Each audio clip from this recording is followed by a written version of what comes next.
classes. प्रिय छात्रों एवं छात्राएं, पिछले क्लास में हमने डॉपलर के प्रभाव के बारे में बतलाया था और डॉपलर के प्रभाव के बारे में जो पहली स्थिति बताई थी उसमें यहाँ पर जो है अगर ध्वनि स्रोत गतिमान है और श्रोता स्थिर है तो पहला जो फार्मूला सूत्र बताया गया था n dash equal to v into n upon v minus v s. जब ध्वनि स्रोत श्रोता के नज़दीक जाता है आभासी आवृत्ति बढ़ जाती है, लेकिन जब ध्वनि स्रोत श्रोता से दूर जाता है तब आभासी आवृत्ति घट जाती है। आभासी आवृत्ति n dash equal to v into n upon v plus v s. ठीक है, स्थिति 2 है। स्थिति 2 जब श्रोता गतिमान है एवं ध्वनि स्रोत स्थिर है, तब जब श्रोता ध्वनि स्रोत की तरफ जा रहा है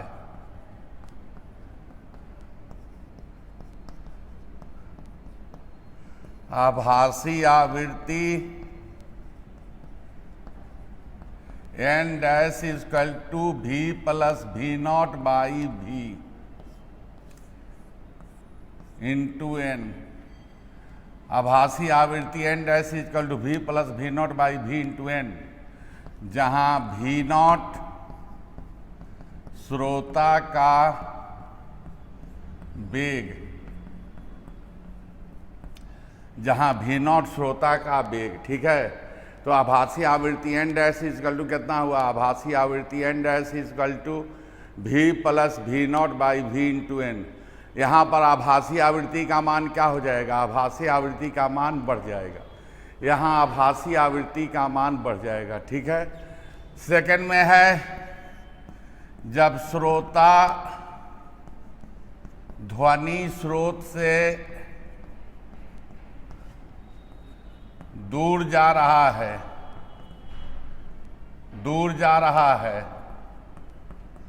आभासी आवृत्ति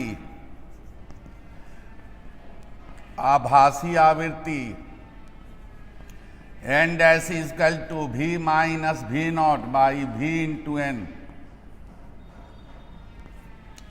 n dash equal to v minus v not by v into n. ठीक है, आभासी आवृत्ति n dash equal to v minus v not upon v into n. इसके जब दूर जब नज़दीक आ रहा है तब आभासी आवृत्ति का मान बढ़ जाएगा, जब दूर जा रहा है तब आभासी आवृत्ति का मान घट जाएगा। समझ गए? ये सूत्र कब लगाइएगा? ये सूत्र आप लगाइएगा जब ध्वनि स्रोत स्थिर है। ठीक है, जब ध्वनि स्रोत स्थिर है एवं श्रोता गतिमान में है। समझ गए?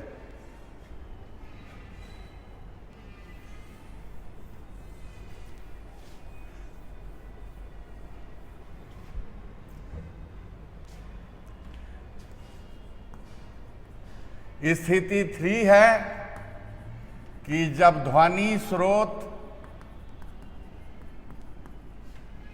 तथा श्रोता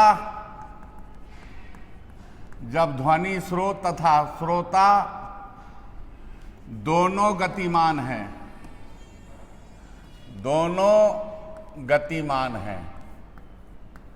ठीक है, जब ध्वनि स्रोत तथा श्रोता दोनों गतिमान हैं तब देखिए इसमें ए में क्या होगा? दोनों गतिमान है, एन डबल डैश हो गया v plus v not upon v plus v s into n. ये क्या शो कर रहा है? ये शो कर रहा है कि श्रोता जो है स्रोत के नज़दीक जा रहा है और स्रोत श्रोता से दूर जा रहा है। जरा दिमाग में कंसेप्ट बैठाइए। जब श्रोता जो है, जब श्रोता स्रोत के नज़दीक जाता है तो ऊपर क्या होता है? जब श्रोता स्रोत के नज़दीक जाता है तो ऊपर क्या होता है? प्लस। ऊपर प्लस होता है। जब स्रोत श्रोता से दूर जाता है तो नीचे क्या होता है? प्लस। ठीक है, समझ गए? अगर आगे ध्वनि स्रोत है और पीछे श्रोता है तब ये सूत्र आपको लगाना पड़ेगा। समझ गए? यह सूत्र। दूसरा है n double dash is equal to v minus v not upon v minus v s into n. यहां पर श्रोता जो है स्रोत से दूर जा रहा है। यहां पर श्रोता जो है ध्वनि स्रोत से दूर जा रहा है। श्रोता ध्वनि स्रोत से दूर जा रहा है। क्लियर है? श्रोता ध्वनि स्रोत से दूर जा रहा है, ऊपर माइनस होगा, और ध्वनि स्रोत श्रोता के नजदीक जा रहा है और ध्वनि स्रोत श्रोता के नजदीक जा रहा है, नीचे क्या होगा? माइनस होगा। समझ गए? नीचे माइनस होगा। तो n double dash is equal to v minus v not upon v minus v s into n. n double dash is equal to v minus v not upon v minus v s into n. समझ गए? अगर आगे श्रोता है और पीछे स्रोत है तो ऊपर नीचे दोनों क्या हो जाएगा? माइनस। समझ गए? एक तीसरा होगा v plus v not v minus v s into n.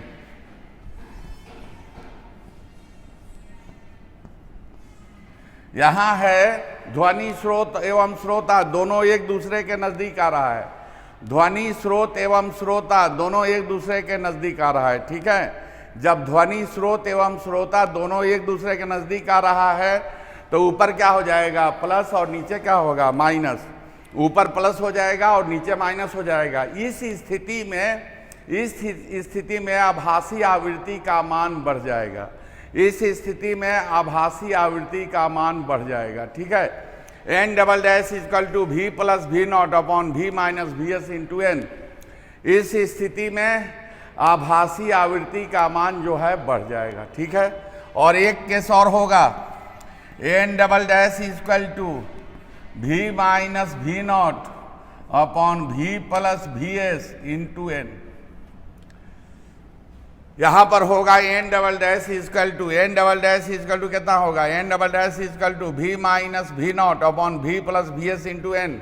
यहां पर जो है ध्वनि स्रोत और ध्वनि स्रोत एवं श्रोता एक दूसरे से दूर जा रहा है। जब ध्वनि स्रोत एवं श्रोता एक दूसरे से दूर जा रहा है तब क्या हो जाएगा? आभासी आवृत्ति का मान घट जाएगा। ऊपर माइनस हो जाएगा, नीचे प्लस हो जाएगा। ऊपर माइनस, ये क्या हो जाएगा? यहाँ पर आभासी आवृत्ति का मान बढ़ जाएगा। समझ गए? आभासी आवृत्ति का मान बढ़ जाएगा। समझ गए? यहाँ पर जो है आपको थर्ड में क्या है? n double dash equal to कितना? v plus v not upon v minus v s into n. यहाँ जब दोनों एक दूसरे के नज़दीक आ रहा है, तो ऊपर क्या हो गया? प्लस, और नीचे क्या हो गया? माइनस। ऊपर प्लस हो गया, आभासी आवृत्ति का मान बढ़ जाएगा। नीचे माइनस है, आभासी आवृत्ति का मान बढ़ जाएगा। मतलब जब दोनों एक दूसरे के नज़दीक आता है तो आभासी आवृत्ति का मान क्या होता है? बढ़ जाता है। समझ गए? जब दोनों एक दूसरे से दूर जा रहा है, जब दोनों एक दूसरे से दूर जा रहा है, ऊपर क्या हो जाएगा? माइनस। ऊपर माइनस होगा, आभासी आवृत्ति का मान घट जाएगा, और नीचे प्लस होगा, आभासी आवृत्ति का मान घट जाएगा। ठीक है? तो अब ये प्रमुख सूत्र है, यह प्रमुख सूत्र है डॉपलर के प्रभाव का। ये बात को ध्यान रखिए, डॉपलर के प्रभाव का यही प्रमुख सूत्र है। डॉपलर के प्रभाव पर कोई अगर प्रश्न आता है, कोई भी न्यूमेरिकल आता है, तो इतना ही फार्मूला के अंतर्गत आएगा, अन्यथा नहीं आएगा। ज़्यादा से ज़्यादा चेंज करेगा तो ध्यान रखिए, कह देगा कि ध्वनि स्रोत इतना एंगल से जा रहा है, इतना एंगल से, तो कोई प्रॉब्लम नहीं, नो प्रॉब्लम। आप सीधे उसका घटक ले लीजिए, क्योंकि वेग कौन क्वांटिटी है? वेग सदिश राशि है। जब वेग सदिश राशि है तो उसका घटक ले लीजिए, उसका हॉरिजॉन्टल घटक ले लीजिए, क्षैतिज घटक ले लीजिए, वैल्यू पुट कर दीजिए, बात खत्म। 2 आर्ट्स है या वे है, बाकी सूत्र तो यही रहेगा। एंगल पर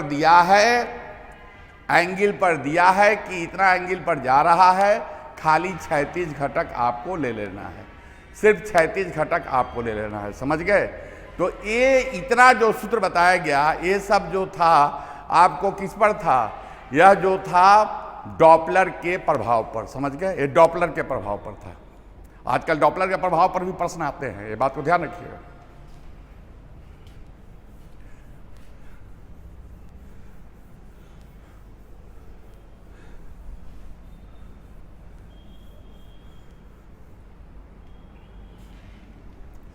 तब देखिए यहां पर ध्वनि स्रोत मतलब मधुर ध्वनि एवं शोर, म्यूजिकल साउंड एंड नॉइज, मधुर ध्वनि एवं शोर, म्यूजिकल साउंड एंड नॉइज।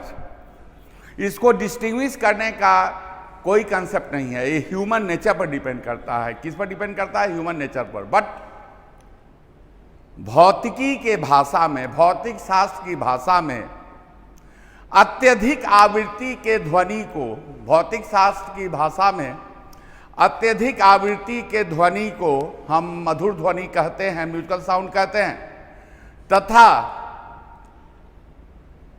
कम आवृत्ति के ध्वनि को, कम आवृत्ति के ध्वनि को शोर कहते हैं, मतलब नॉइज कहते हैं। समझ गए? दिमाग में बैठा लीजिए। हाई फ्रीक्वेंसी है, अत्यधिक आवृत्ति है, तब वह होगा मधुर ध्वनि, म्यूजिकल साउंड। लो फ्रीक्वेंसी है, कम आवृत्ति है, तब उसे नॉइज कहेंगे, शोर कहेंगे। समझ गए? तो खैर नॉइज तो हटाइए, अब आ गया मधुर ध्वनि। मधुर ध्वनि जब आ गया तो मधुर ध्वनि के 3 गुण होते हैं। मधुर ध्वनि के 3 गुण होते हैं।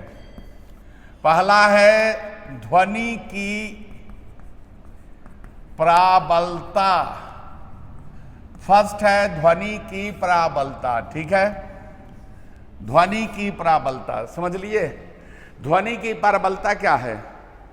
ध्वनि की प्राबलता है कि ध्वनि की प्राबलता ध्वनि की तीव्रता पर निर्भर करती है। डायरेक्ट याद रखिएगा, ध्वनि की प्राबलता ध्वनि की तीव्रता पर निर्भर करती है, ये बात को ध्यान रखिए। लेकिन यह तीव्रता के समानुपाती नहीं होती है, लेकिन यह तीव्रता के समानुपाती नहीं होती है। ध्वनि की प्राबलता तीव्रता पर निर्भर करती है, लेकिन यह तीव्रता के समानुपाती नहीं होती है। समझ गए? यह तीव्रता के समानुपाती नहीं होती है। क्यों? क्योंकि यहां पर जो है वही ध्वनि स्रोत है, तीव्रता समान है। नजदीक से सुन रहे हो तो तेज सुनाई पड़ेगा, अगर दूर गया तीव्रता वही रहा, दूर चला गया तो कम सुनाई पड़ेगा। समझ गए? दूरी पर डिपेंड करता है, व्युत्क्रमानुपाती होता है, दूरी के वर्ग के व्युत्क्रमानुपाती होता है। माध्यम पर भी डिपेंड करता है कि आंधी तूफान आ गया तो सुनने की जो सेंसेशन है, संवेदन है, वो कम हो जाएगी, चेंज हो जाएगी। समझ गए? इसके अलावा वाद्य यंत्रों के आकार और प्रकार, शेप और साइज पर डिपेंड करता है। वाद्य यंत्रों के शेप और साइज पर डिपेंड करता है, निर्भर करता है। समझ गए? इसके अलावा अगर अदर कोई जा रहा है, presence of other sounding body, तो सेंसेशन में चेंज हो जाएगा। यही प्राबलता है। प्राबलता एक गुण है, प्राबलता एक गुण है, मधुर ध्वनि का गुण है प्रबलता। तीव्रता जो है भौतिक राशि है, तो ध्यान रखिएगा। ध्वनि की प्राबलता ध्वनि की तीव्रता पर निर्भर करती है, ध्वनि की प्राबलता ध्वनि की तीव्रता पर निर्भर करती है, परंतु तीव्रता के समानुपाती नहीं होती है। एक ध्वनि की प्राबलता और ध्वनि की तीव्रता में जो रिलेशन है, एक L बराबर 10 log बेस 10 I/I0, ठीक है? L equal to 10 log base 10 I/I0। देखिए, अगर आपको तीव्रता स्तर पर कोई प्रश्न है, न्यूमेरिकल में दिया है तीव्रता का स्तर, इंटेंसिटी लेवल, तीव्रता का स्तर दिया है, इंटेंसिटी लेवल दिया है, तब आप ये सूत्र लगाइएगा, ध्यान रखिएगा। अगर तीव्रता का है स्तर, इंटेंसिटी लेवल, तब ये सूत्र लगाइएगा। तीव्रता का स्तर मतलब इंटेंसिटी लेवल मतलब यहां पर हुआ प्राबलता। एल क्या डिनोट करता है? प्राबलता को। तो एल बराबर कितना हुआ? एल बराबर हुआ 10 log base 10 I upon I not. I not क्या है? आई नॉट कांस्टेंट है।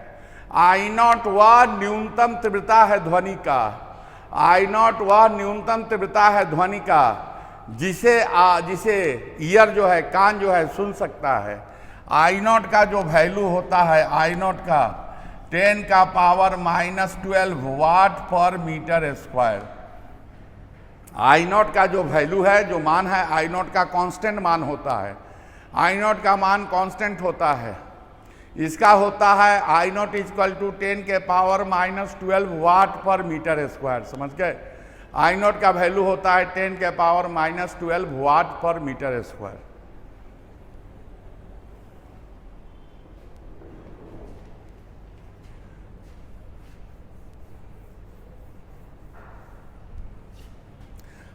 मधुर ध्वनि का जो दूसरा गुण है वो है ध्वनि का तारत्व। ध्वनि का तारत्व, ठीक है। यहां पर जो है आपको जो ध्वनि का जो दूसरा गुण है, ध्वनि का जो दूसरा गुण है वह है ध्वनि का तारत्व। वह है ध्वनि का तारत्व। ध्वनि का तारत्व क्या है? ध्वनि का तारत्व जो है आवृत्ति पर डिपेंड करता है। ध्वनि की आवृत्ति पर डिपेंड करता है। समझ गए? ध्वनि का तारत्व जो है ध्वनि की आवृत्ति पर निर्भर करता है, लेकिन आवृत्ति के समानुपाती नहीं होता है। लेकिन आवृत्ति के समानुपाती नहीं होता है, बात को ध्यान रखिए, क्योंकि आवृत्ति एक भौतिक राशि है, जबकि ध्वनि का तारत्व मधुर ध्वनि का गुण है। यह वाद्य यंत्रों की तीक्ष्णता को मापता है। यह वाद्य यंत्रों की तीक्ष्णता को मापता है। समझ गए? जैसे यहाँ पर जो है जनरली माना जाता है कि महिलाओं का तारत्व जो होता है अधिक होता है, उसकी आवाज़ जो होती है मधुर होती है, जबकि मैन का, व्यक्ति का तारत्व जो होता है कम होता है। जिसका तारत्व कम होगा उसकी आवाज़ जो है मधुर नहीं होगी। जिसका तारत्व कम होगा उसकी आवाज़ जो है मधुर नहीं होगी। ये बात को ध्यान रखिए। जिसका तारत्व अधिक होगा, जितना ही अधिक होगा उसकी आवाज़ उतनी ही मधुर होगी। तो ये बात को ध्यान रखिए। यदि किसी ध्वनि का तारत्व अधिक है, यदि किसी ध्वनि का तारत्व अधिक है तो प्राबलता कम होगी। तब क्या होगी? प्राबलता जो है कम होगी। लेकिन तारत्व कम है, ठीक है। क्या हमने कहा?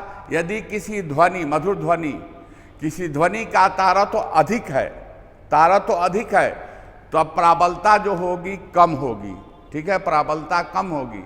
लेकिन यदि किसी ध्वनि का तारत्व कम है तो प्राबलता अधिक होगी। समझ गए? प्राबलता अधिक होगी। ये बात याद रखिए, ये बात दिमाग में बैठा लीजिए। ध्वनि जितनी ही मधुर होगी, जितना ही अधिक तारत्व होगा, जितनी ही मधुर ध्वनि होगी, उतना कम आपको बहुत दूर तक नहीं सुनाई पड़ेगी। मतलब उसका प्राबलता क्या होगा? कम होगा। लेकिन जितनी ध्वनि आपको ज़्यादा शोर मचाने वाली होगी, वो जो है उसकी प्राबलता जो होगी वो अत्यधिक होगी, बहुत दूर तक सुनाई पड़ेगी। समझ गए? और तीसरा जो है वो है ध्वनि की विशेषता। तीसरा जो है वो है ध्वनि की विशेषता। उसे हम कहते हैं ध्वनि की विशेषता। ध्वनि की विशेषता क्या है? ध्वनि की विशेषता क्या है? ध्वनि की विशेषता क्या है?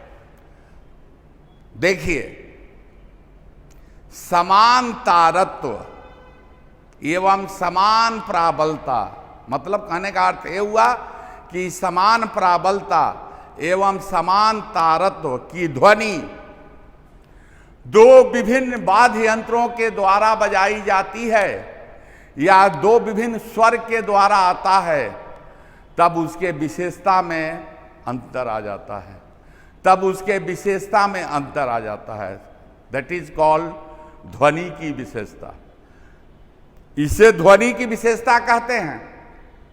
वही सुर वही ताल यदि हारमोनियम से निकालते हो, वही सुर और वही ताल अगर पियानो से निकालते हो, तो दोनों में विशेषता में अंतर हो जाएगी। किस में अंतर हो जाएगा? विशेषता में। समझ गए? तो इसे कहते हैं ध्वनि की विशेषता। तो ये दिमाग बैठा लीजिए, ध्वनि की विशेषता तरंग रूप पर डिपेंड करती है। तरंग रूप मतलब वेव फॉर्म पर डिपेंड करती है। जितना नंबर ऑफ वेव बनेगा, जितना नंबर ऑफ वेव बनेगा, उतना ही उसका विशेषता जो है अत्यधिक होगी। समझ गए? लेकिन अब जनरल कंसेप्ट में जान लीजिए, हमने तो तीनों को आपको समझा दिया, तीनों गुण को समझा दिया, लेकिन डायरेक्ट याद रखिए, ध्वनि की प्राबलता जो है, ध्वनि की प्राबलता तीव्रता के समानुपाती। ध्वनि की प्राबलता तीव्रता पर निर्भर करती है। आपको अगर ऑब्जेक्टिव आता है तो क्या लिखेगा? तीव्रता पर। ध्वनि का तारा तो किस पर निर्भर करता है? ध्वनि का तारा तो आवृत्ति पर निर्भर करता है। ध्वनि का तारा तो आवृत्ति पर निर्भर करता है। ठीक है? एवं ध्वनि की विशेषता जो है तरंग रूप पर निर्भर करती है। एवं ध्वनि की विशेषता जो है वह तरंग रूप पर निर्भर करती है। समझ गए? क्लियर?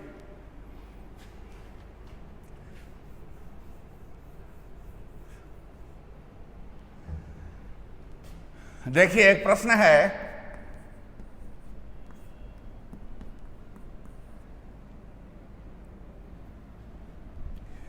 एक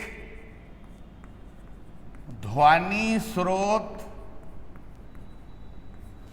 की आवृत्ति 280 हर्ट्ज है। जब वह श्रोता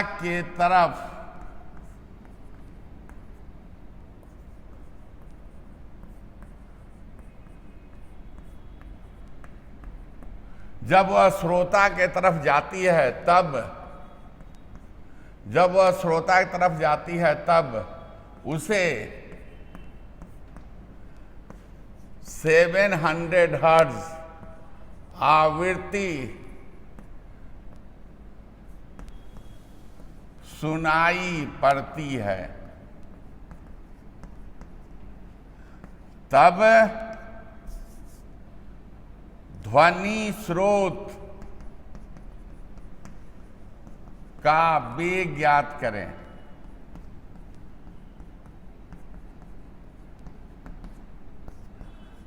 ध्वनि का वेग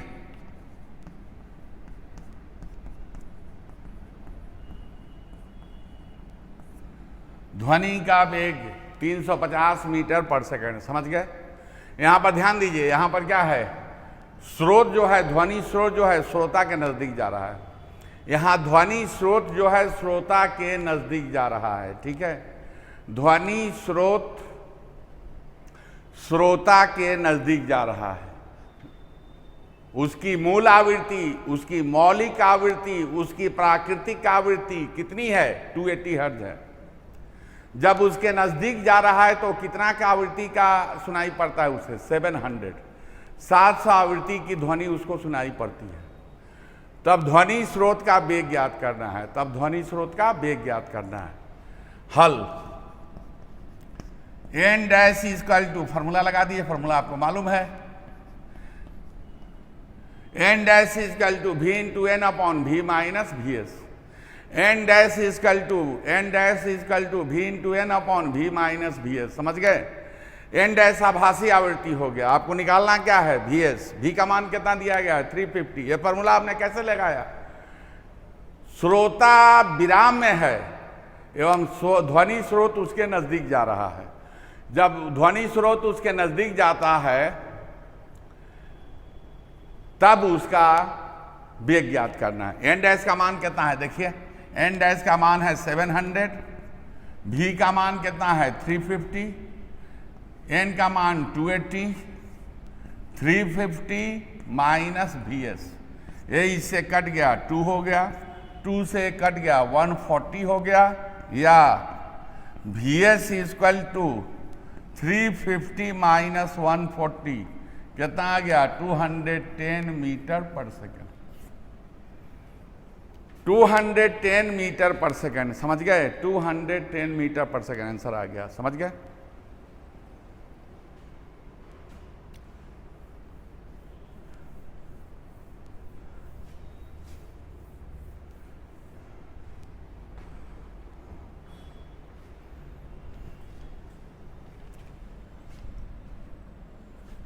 एक प्रश्न दूसरा है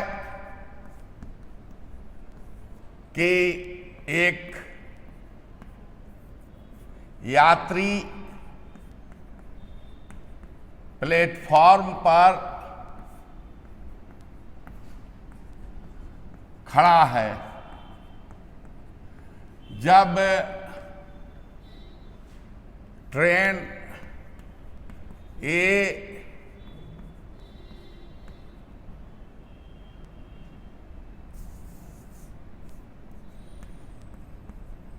जिसकी आवृत्ति 256 हर्ट्ज है, उसके नजदीक 5 मीटर पर सेकेंड के वेग से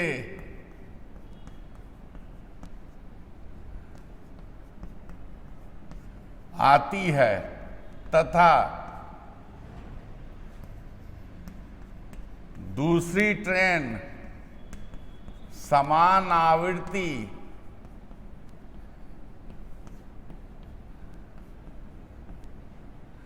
5 मीटर पर सेकेंड के वेग से यात्री से दूर जाती है,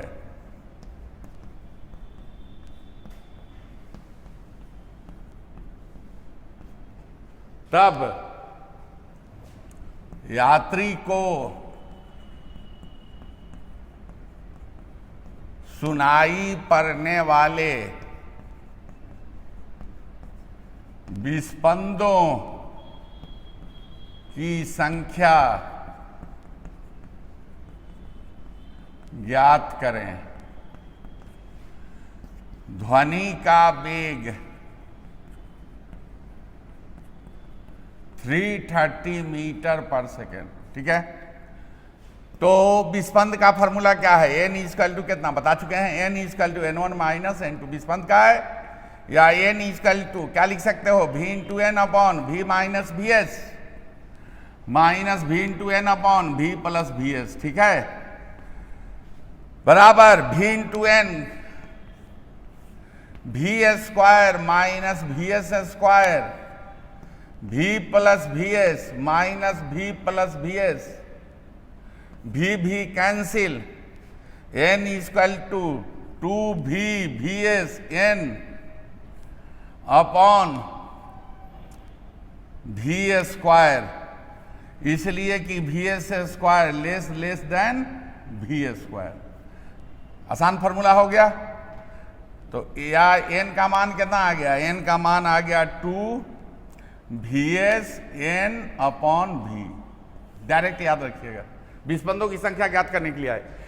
n equal to 2vs n into v upon v, n निकालना है कैपिटल N, विस्पंदों की संख्या 2vs क्या हो गया, ध्वनि स्रोत का वेग, ठीक है, कैपिटल N का स्मॉल n क्या हो गया, आवृत्ति, ध्वनि स्रोत की आवृत्ति, और v क्या हो गया, v हो गया ध्वनि का वेग, वायु में ध्वनि का वेग, समझ गए।